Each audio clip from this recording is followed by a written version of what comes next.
समझिएगा जी। Geometric mean और arithmetic mean 11 के जो कंसेप्ट में हमारे पास नहीं है। सही। अगर हमारे पास ए और बी दो नंबर है और उनका ज्योमेट्रिक मीन हमेशा जी से डिनोट होता है, तो ज्योमेट्रिक मीन वो नंबर होता है जिसे रखने पर वो पूरी सीरीज जीपी बन जाती है। क्या बन जाती है वो सीरीज? जीपी। ए और बी के बीच में ज्योमेट्रिक मीन रखने पर ये बन जाएगी जीपी।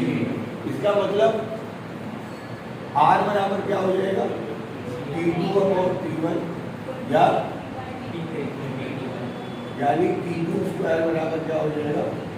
T1 इंटू यानी G स्क्वायर बराबर हो जाएगा A, यानी G बराबर हो जाएगा। पहला रूल तो ये है, अगर आपको दो नंबरों के बीच का GF निकालना हो यानी ज्योमेट्रिक मीन निकालना हो तो सिंपल रूल A भी आपके पास है। अगर मैं आपसे कहूं find geometric mean of 4 and 16, तो आप सीधा लिखेंगे geometric mean of A and B बराबर रूट ए बी, आ जाएगा 4 into 16 यानी रूट 64 यानी ए।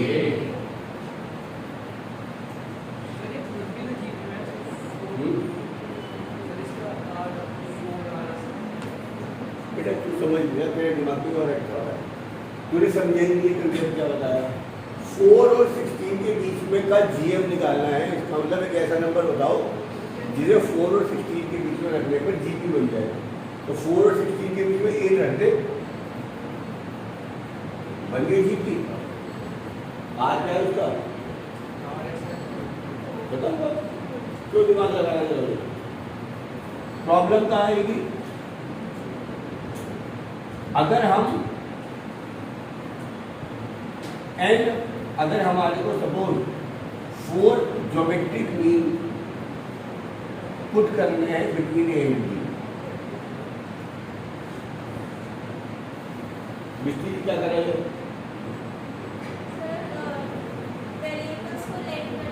ए और बी के बीच में 4 ज्योमेट्रिक मीन रख रहे हैं, तो G1 G2 5 रखने होंगे तो G5 का, 6 रखने होंगे G6।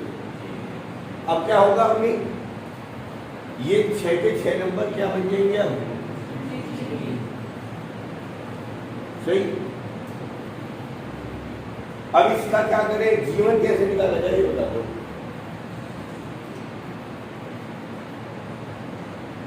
ध्यान से देखो, इसका लास्ट टर्म इस सवाल में फर्स्ट टर्म कितनी है? A और लास्ट टर्म कितनी है? B और टोटल टर्म्स कितनी है?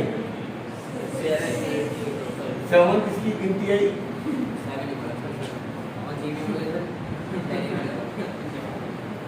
N हो गया 6। Tn का फॉर्मूला हो गया क्या? A इंटू Tn कितना? B, A कितना? A, N कितना? 6। आ गया B अपॉन A बराबर R की पावर 5। R बराबर आ गया B अपॉन A की पावर, R बराबर आ गया B अपॉन A की पावर। इससे चीज डिराइव होती है भैया, वीडियो देखो यहाँ तक आ जाएंगे। ये तो हिलाओ इसको,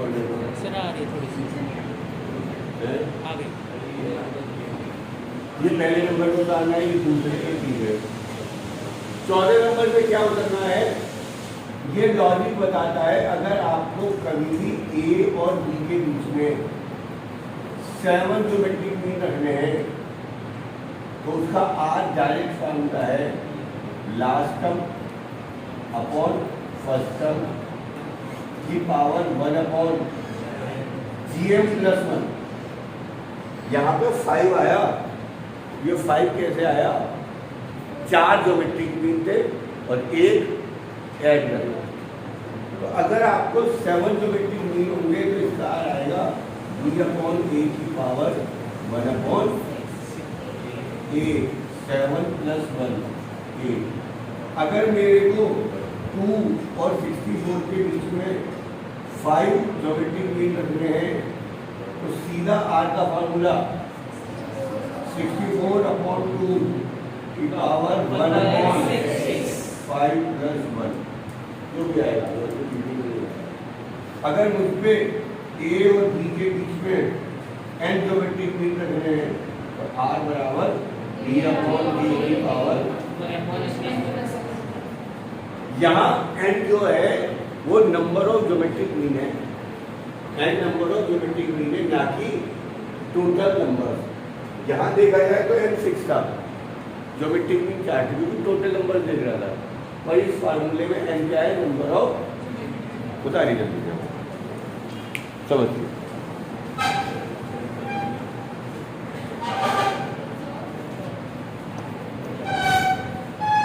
हाँ जी बोलो बेटा।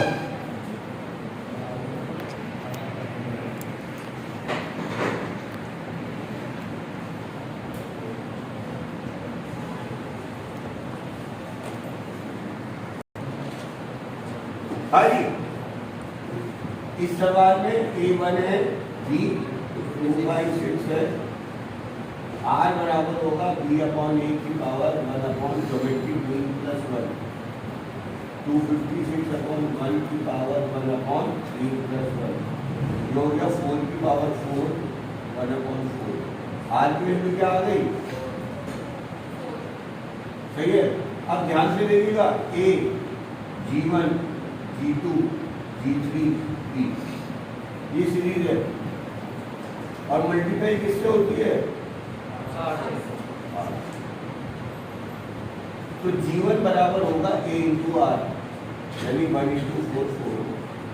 G2 बराबर होगा पहली वाली टर्म की 4 से मल्टीप्लाई की, G3 बराबर होगा 16 × 4, 3 सीरीज आ गई 4। ठीक है, उतार बाद में लेना, 2 सवाल एक साथ समझ लो, फिर एक साथ उतार लेना। 6 फाइंड A एंड B जिनका AM 25 है, GM 20 है। अर्थमेटिक मीन हमने भी पढ़ा नहीं है, फार्मूला बता रहा हूँ। ज्योमेट्रिक मीन का तो फार्मूला बताइए, √8 4 8 B AM हमेशा होता है A + B/2। AM होता है A + B/2, ये तो दिया है 25। और GM क्या होता है, यानी ये दिया है, यानी आपसे 2 इक्वेशन आ गई। A + B कितना 50। और अगर मैं इसका स्क्वायर कर दूं तो AB कितना 400। रक्षित बताएगा A और B कैसे निकालेगा।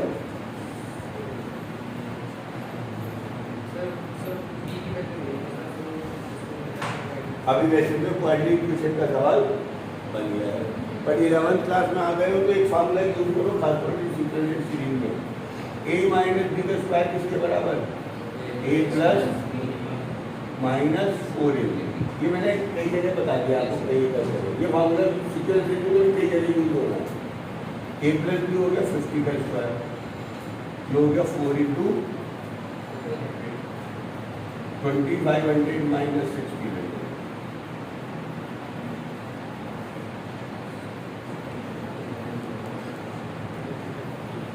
30 आएगा। अब इन दोनों को सॉल्व कर दो। A + B कितना 50, A - B कितना 30, ऐड कर दो। ये कितना आएगा 80, ये आ जाएगा 40 और B को सीधा लिख देना 10 निकाल दीजिए। ये तो आसान था, हो गया।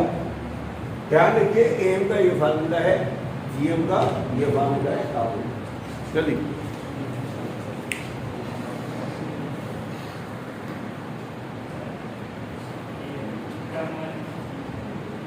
आप ज्यादा दिमाग लगाओ मत, आपको जो इंफॉर्मेशन पता है वो निकाल दो। आपको पता है A एंड B के लिए AM कितना होता है और GM कितना होता है। हाँ भाई एक बात बताओ, 5 और 4 में बड़ा कौन? क्यों? दे अरे 5 और 4 में बड़ा कौन? और क्यों? अरे इससे पूछे के तेरे को बताइए। हाँ 0.5 है। अब किसी बच्चे को बताएंगे कि 7 और 6 में आपका हो गई 7 बड़ा, 2 और 5 में 5 बड़ा, ए और बी में भी बता दो कौन बड़ा। चारों में एक ही कंसेप्ट लगना है, सोच लो। चारों में एक ही फार्मूला है। ऐसा कुछ बताओ, ये तो तुम अपनी कॉमन सेंस से बता दो।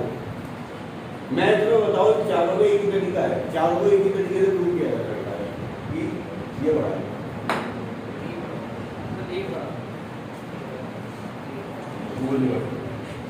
हाँ जी, किसी लड़की का दिमाग चल रहा है क्या? ये छुट्टी बहुत मारनी है, इसको पकड़ लो जरा, छुट्टी को कर। हाँ जी गर्ल्स, अवनी,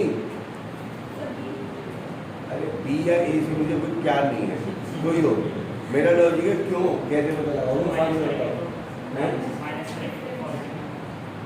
आप देखो 5 और 4 में 5 इसलिए बढ़ा है क्योंकि 5 - 4 पॉजिटिव आया और 4 - 5 7 और 6 में 2 और 5 में 5 - 2 पॉजिटिव है, 2 - 5 नेगेटिव है, इसलिए 5 बढ़ा है। अगर a - b पॉजिटिव है तो a बढ़ा, और अगर b - a पॉजिटिव है तो आगे से बड़ा करने का एक ही लॉजिक, जिसमें से सब्ट्रैक्ट कर दिया और आंसर पॉजिटिव आ गया। मुझे प्रूव करना है a is greater than gm। इसका मतलब मुझे प्रूव करना है a is greater than gm, यानी मुझे प्रूव करना है am - gm इज, ये बात समझ में आ गई? मैंने लॉजिक समझा दिया। अब हम निकालते हैं am - gm, a + b/2 minus root 2 LCM,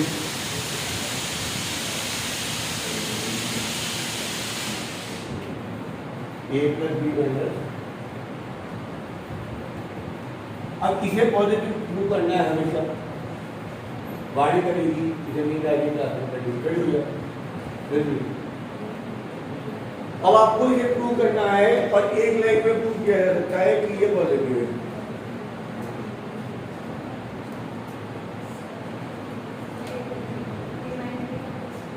अच्छा, a - b का होल स्क्वायर है,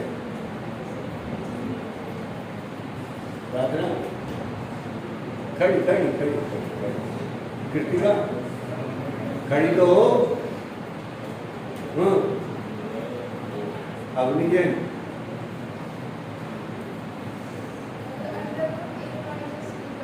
अरे हाँ जी बिल्कुल, ये है root a minus root b का whole square, root a minus root b का होल स्क्वायर अपॉन। अब आपने एक चीज पढ़ी है, आपने एक चीज पढ़ी है, जो परफेक्ट स्क्वायर होता है या तो वो पॉजिटिव होता है या 0 होता है, नेगेटिव नहीं हो सकता।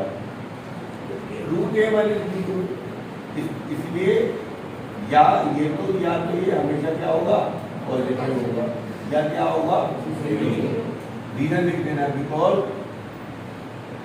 Root a minus root b का whole square is always positive और तो am - gm को लेके चल रहे थे, इसलिए am - gm या तो पॉजिटिव है या 0 है, इसलिए मैं कह सकता हूँ am is greater than gm, gm आ जाएगा। am - gm अगर पॉजिटिव आया तो am बढ़ा, और अगर am - gm 0 आया तो क्या मतलब, am इक्वल। बढ़िया सवाल है, लॉजिकल सवाल है, इसे समझाना मुश्किल होता है ना? स्कूलों में तो एनसीईआरटी का क्वेश्चन है, ध्यान रखना। तो एक बार रिवाइज करो जल्दी से, डालो।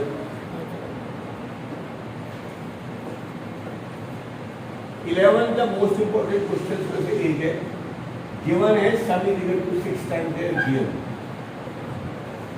6 रूट ab, 6 है तो 2 × 3 कर दो, 8 होता 2 × 4, 10 होता 2 × 5, 2 रूट ab को नीचे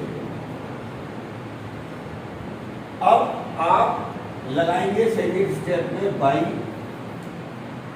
कंपोनेंटो एंड डिविडेंडो। एक नया रूल पढ़ लो कि क्या है।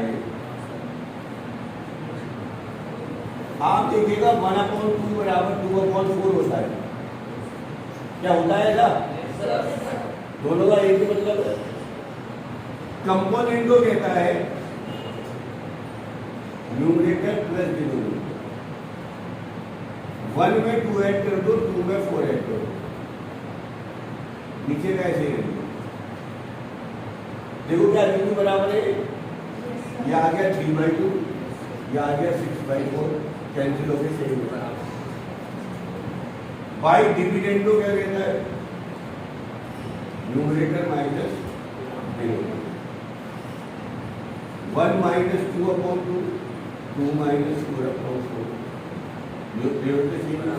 क्या बच गया? -1/2 माइनस 2, कैंसिल हो गए। और बाई कंपोनेंटो डिविडेंडो शॉर्ट में आगे देखेंगे CND। ये कहता है दोनों कर दो, एक बार न्यूमरेटर प्लस डिनोमिनेटर, एक बार न्यूमरेटर माइनस। ये CND है, शॉर्ट में समझा दिया।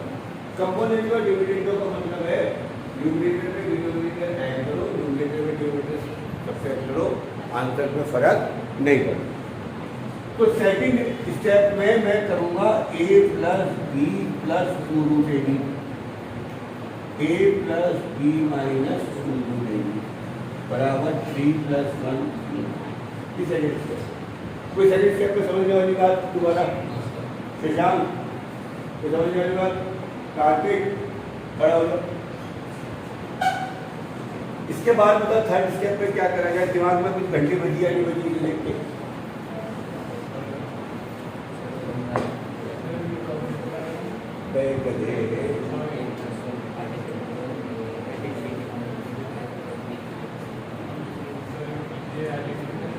इसकी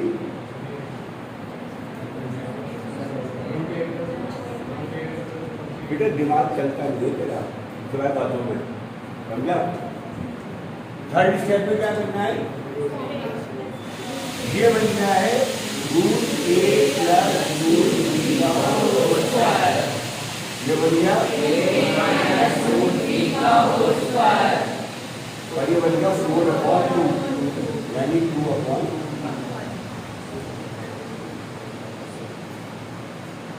सारे सवालों को 5 स्टेप आने। Fourth step by taking square root. बैठ जा राघव, स्क्वायर रूट ले ले, स्क्वायर रूट ले ले इस इक्वेशन का। लेना आता है? लेना आता, फिर शक्ल बता दिया। अबे इसका स्क्वायर है, स्क्वायर रूट लेगा तो गायब हो जाएगा। a स्क्वायर का अगर रूट लेगा तो यही तो बचेगा, ये बचेगा √a प्लस √b, ये बचेगा वहां क्या बचेगा बता दे जो है ये देखो। तो स्क्वायर रूट लेने पर 2 का स्क्वायर, तो उसका स्क्वायर रूट लेगा तो क्या बचेगा? √2 या 2 का स्क्वायर।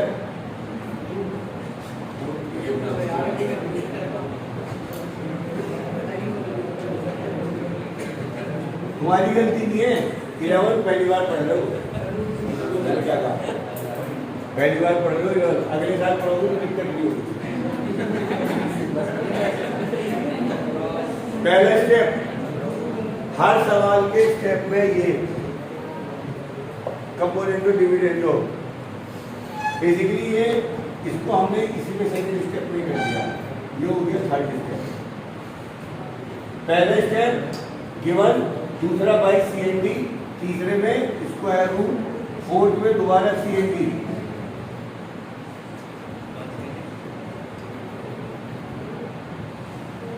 कंडीशन खड़े होके लगवाओ।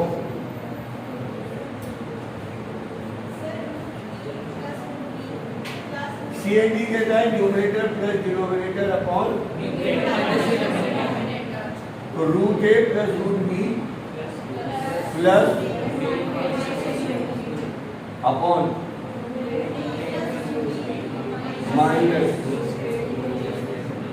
इक्वल टू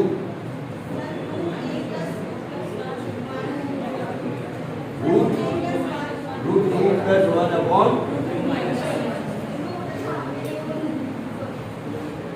ध्यान से सही है। कुछ कटा ऊपर नीचे में ए से ए भाई तुमने बोला यहाँ कट गया नीचे बी सही है बाबू बताएंगे क्या बच गया सर ऊपर बच गया ए हमें 2 रूट ए अपॉन ये आपके पास आपकी चीज है। पहला स्टेप कहता है गिवन, दूसरा स्टेप है CAD, तीसरा स्क्वायर रूट, चौथा CAD और पांचवें में स्क्वायर कर दो, आंसर आएगा। स्क्वायर दो कर दो, तुम पे रूट ए और रूट बी की वैल्यू आ गई, बस चाहिए क्या तो स्क्वायर कर दो स्टेप 5 में। ये आ गया ए अपॉन बी रूट 2 प्लस 1 का स्क्वायर 2 रूट 2 का स्क्वायर 2 1 का स्क्वायर 1 2 रूट 2 रूट 2 का स्क्वायर 2 प्लस 1। चेक करो कि ये आंसर आ रहा है। ये शुरुआत का पहला सवाल मुश्किल लगेगा, ये बहुत बहुत इंपॉर्टेंट सवाल है, गारंटी है।